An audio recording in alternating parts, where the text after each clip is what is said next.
warahmatullahi wabarakatuh. Saya Herlina dari UPTD SDN 4 Madukelang, calon guru penggerak angkatan 9. Hari ini saya akan melakukan supervisi akademik bersama Ibu Sinarmawati yang kebetulan berada di sekolah yang sama, yaitu di UPTD SDN 4 Madukelang dan mengampu kelas 6. Baik, Assalamualaikum Bu Sinar. Waalaikumsalam warahmatullahi wabarakatuh. Bagaimana kabarnya hari ini, Bu? Alhamdulillah baik. Baik ya, sehat. Alhamdulillah. Iya. Bu, hari ini kita akan melakukan supervisi akademik. Dalam proses supervisi akademik ini ada 3 tahap yang akan kita lakukan. Yang pertama, kita akan melakukan pras observasi, kemudian observasi, dan terakhir itu pasca observasi.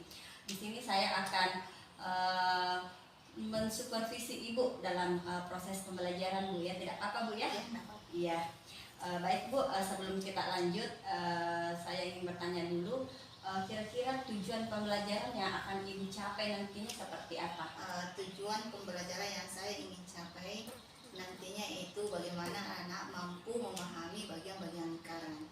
Iya, tujuannya yaitu bagaimana anak-anak mampu memahami bagian-bagian lingkaran, ya. Kemudian kira-kira bagaimana strategi Ibu dalam menerapkan di pembelajaran Ibu? Strategi yang saya lakukan yaitu saya akan memetakan dulu kebutuhan anak. Selanjutnya saya akan membagi kelompok nanti seperti itu. Iya, Ibu nanti memetakan dulu kebutuhan siswa, kemudian membagi kelompok berdasarkan kebutuhan siswa, ya. Bagus sekali, Bu, ya. Ibu sudah menerapkan suatu pembelajaran yang sudah masuk dengan pembelajaran berdiferensiasi. Kemudian dalam pembelajaran berdiferensiasi yang Ibu terapkan nantinya itu, kira-kira media apa yang akan Ibu pakai atau gunakan dalam pembelajaran Ibu? Media yang saya gunakan yaitu yang pertama konten, terus yang kedua saya akan membagi kelompok peserta didik. Selanjutnya saya akan menanyakan ke peserta didik lingkaran yang ada di lingkungan sekitar. Oh iya, bagus sekali, Bu, ya. Ibu menampilkan media yang berbentuk konten, kemudian Ibu membagi kelompok. Setelah itu Ibu artinya memberikan umpan balik pada siswa. Ya, bagus sekali, Bu. Itu sudah Ibu terapkan. Sebenarnya pembelajaran Ibu ini pembelajaran berdiferensiasi yang Ibu kaitkan dengan pembelajaran sosial emosional, ya, Bu. Iya. Ya, Dan kontekstual. ya, betul, kontekstual. Ya, selanjutnya setelah kita berbincang-bincang ini, kira-kira kapan nih rencananya Ibu akan melakukan supervisi akademik ini? Yang pertama kan agama. Saya akan melakukan nanti pada saat setelah selesai jam agama. Oh iya, selesai Istirahat kedua. Berarti selesai istirahat, Bu, ya. Iya, jadi selesai istirahat nanti kita langsung melakukan supervisi akademik. Nah, pertanyaan terakhir nih sebelum kita akhiri, Bu Sinar, ya. Kira-kira dari percakapan kita tadi, kira-kira apa yang Ibu dapatkan dari percakapan kita tadi? Yang saya dapatkan itu saya sudah mendapatkan gambaran bagaimana saya akan melakukan pembelajaran sebentar, terus media apa yang saya gunakan, terus strategi apa yang saya gunakan agar pembelajaran saya itu berpusat kepada peserta didik. Seperti itu gambaran. Iya, alhamdulillah, ya, Bu, ya. Dari percakapan kita tadi, Ibu sudah mendapatkan gambaran bagaimana strategi yang akan Ibu gunakan, terus media apa yang akan Ibu gunakan, seperti itu, Bu, ya. Baik, Bu Sinar, sampai di sini, ya, perbincangan kita dulu. Sampai ketemu nanti di jam istirahat, setelah jam istirahat.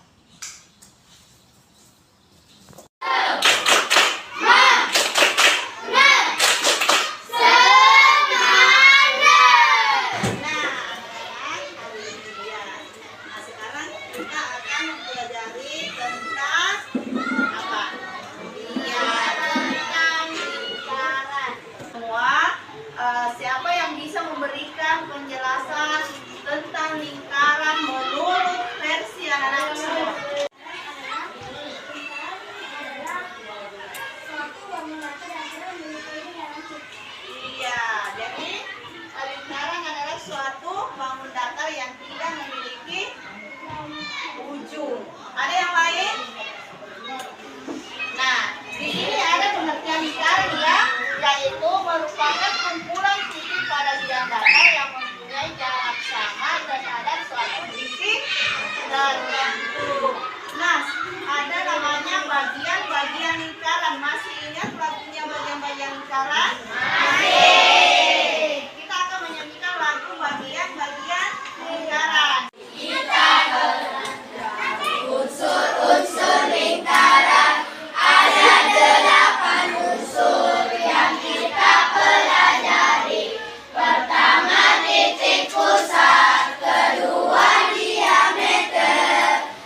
jari-jari lingkaran, yaitu jari pusat lingkaran nol ke titik pada lingkaran. Itu yang disebut dengan, jadi yang disebut dengan jari-jari lingkaran adalah ini, dari titik pusat nol ke titik B. Itulah yang dimaksud dengan jari-jari lingkaran. Terus ada namanya apa lagi? Diameter. Nah, ada yang bisa menunjukkan yang mana itu diameter pada lingkaran di atas. Ayo silakan Nak Afni. Iya. Iya. Jadi yang dimaksud Afni tadi yaitu mulai dari apa? Ya ini A, O, D. Itu disebut dengan diameter. Selain diameter, apa lagi? Sudah tadi jari-jari, apa lagi? Tali busur. Ada yang bisa? Ya silakan Nak Kemal. Iya. A ke C itu adalah tali busur. Selain tali busur apa lagi? Iya, apotema. Saya mau dari kelompok perempuan. Ada yang bisa? Silakan Nandirana.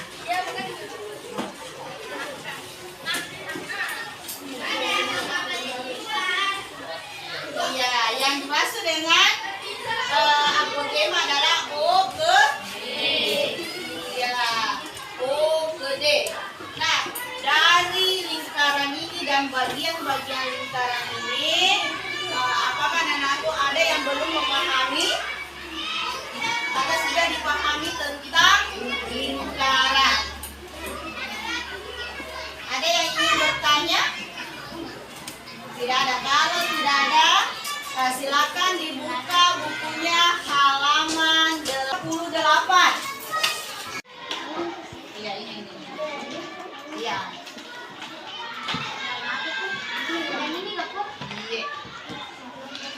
Ya Tuhan, bisa lihat tandanya.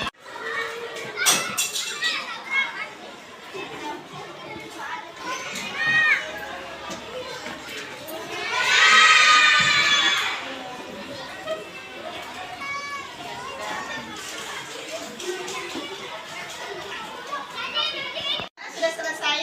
Sudah selesai. Saya ingin satu orang untuk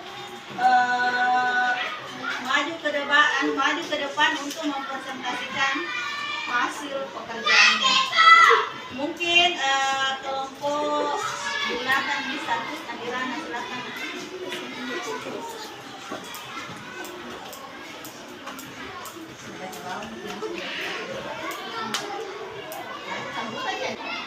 Dari teman-teman saya akan membacakan hasil dari pekerjaan kalian.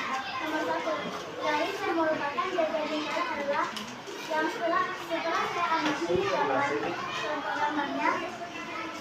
Jawabannya adalah dari titik OE, OC, OA, OB, OF, dan OD.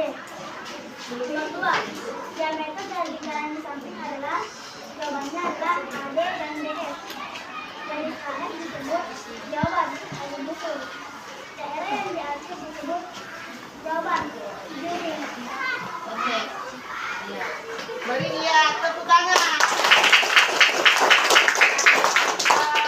Dari laki-lakinya, mungkin silakan Nabil maju.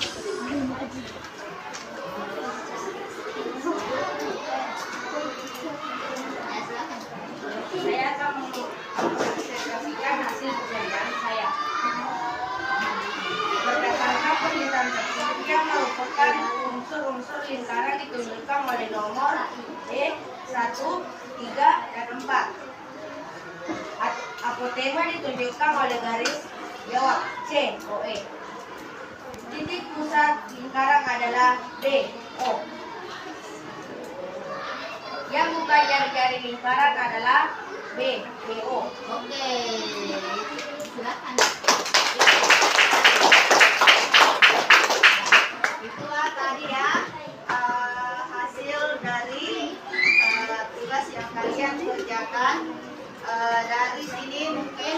sudah pahami ya tentang lingkaran, dan selanjutnya kalian akan mempelajari halaman 35 ya, silakan dikerjakan di rumah ya. Dan hari ini ibu akan menutup pembelajaran kita matematika. Semoga apa yang kalian pelajari hari ini dapat bermanfaat ya untuk kalian semua. Terima kasih. Assalamualaikum warahmatullahi wabarakatuh. Waalaikumsalam warahmatullahi wabarakatuh. Alhamdulillah Bu Sinar, tadi kita sudah melakukan supervisi akademik. Nah, bagaimana perasaannya Bu Sinar ketika tadi kita sudah melakukan supervisi akademik? Perasaan saya itu alhamdulillah senang, karena dengan adanya supervisi akademik ini saya mampu menerapkan kepada anak-anak pembelajaran yang berdiferensiasi. Iya, alhamdulillah ya, Bu Sinar sudah mampu menerapkan pembelajaran berdiferensiasi kepada murid. Nah, dalam pembelajaran Ibu tadi, ada tidak kendala yang Ibu rasakan ketika melakukan satu pembelajaran? Kendala yang saya rasakan pada saat melakukan pembelajaran tadi itu bukan peserta didik. Ada sebagian kelompok yang belum aktif. Mungkin itu kendala saya. Ibu Sinar merasa belum maksimal dalam pembelajaran karena ada sebagian murid yang tidak aktif. Namun hal tersebut sebenarnya lumrah dalam suatu pembelajaran, karena kita juga guru hanya manusia biasa, jadi terkadang hal-hal seperti itu kadang biasa terjadi Bu Sinar ya. Namun dengan adanya kendala yang Ibu Sinar rasakan tadi, kira-kira strategi apa yang akan Ibu Sinar lakukan nanti ke depannya supaya murid Ibu itu lebih aktif lagi dalam pembelajaran? Kedepannya itu dengan adanya kendala tadi, saya kedepannya berusaha bagaimana menciptakan pembelajaran yang betul-betul berpusat kepada peserta didik, agar nantinya semua peserta didik yang ada di dalam kelas bisa aktif. Mungkin dengan adanya pemberian SPG, terus model pembelajaran yang saya gunakan, terus mungkin media-media yang menarik yang saya gunakan yang nantinya akan menarik perhatian peserta didik, sehingga peserta didik nantinya itu akan lebih aktif. Mungkin seperti strategi Luar saya. biasa ya strategi yang akan Ibu Sinar lakukan nanti. Ibu Sinar lebih mengarah ke ini media pembelajaran yang menarik untuk siswa. Baik Bu Sinar, kira-kira nih Ibu Sinar sudah mendapatkan satu strategi. Kira-kira kapan nih kita akan melakukan supervisi akademik lagi? Ini kan sudah menjelang semester 1, jadi bisa nanti di semester 2 insya Allah saya akan menerapkan pembelajaran yang betul-betul Iya, di semester 2 ya. Nah, saya tunggu keseruan Ibu Sinar dalam suatu pembelajaran nanti di semester depan Bu ya. Semoga pembelajaran Ibu Sinar nantinya ini bisa betul-betul berpusat pada murid, kemudian murid benar-benar aktif dalam suatu pembelajaran yang Ibu Sinar berikan. insya Allah. Ya, baik Bu Sinar, saya rasa cukup untuk hari ini di pasca observasi yang kita lakukan. Semoga kedepannya Ibu Sinar adalah seorang guru yang selalu dirindukan oleh murid-murid Ibu Amin, Sinar. amin ya Rabbal Alamin. Kemudian Ibu Sinar selalu menjadi guru atau contoh bagi rekan-rekan sejawat dan